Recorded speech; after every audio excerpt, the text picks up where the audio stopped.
Hi, my name is Oscar Emilio, and I will present the book The Adventures of Sherlock Holmes. The date of release of this book was 1892.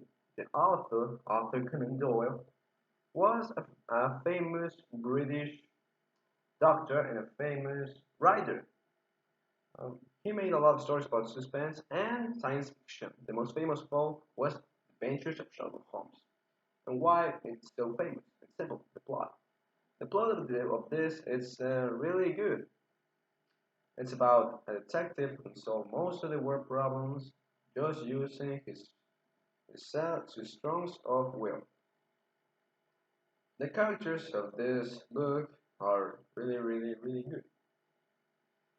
The, the first of all, the protagonist is Sherlock Holmes. He is the most handsome, strongest, smartest detective that London could ever have, and he solves most of all problems. Of course, he couldn't do with his own friend and Dr. John Watson.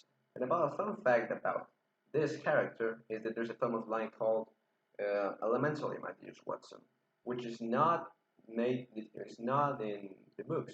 It's not. The how way it was invented was in the movies. And so, in talking about the movies, Sherlock Holmes has been protagonized 270 times by not different actors in these 270 times, but in just a lot of movies, and since it was released first and the second and all that.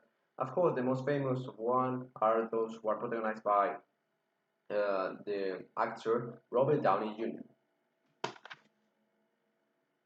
And a learning I have from this book was mostly use the criticism thought, and of course, thinking about there's no coincidences in this world.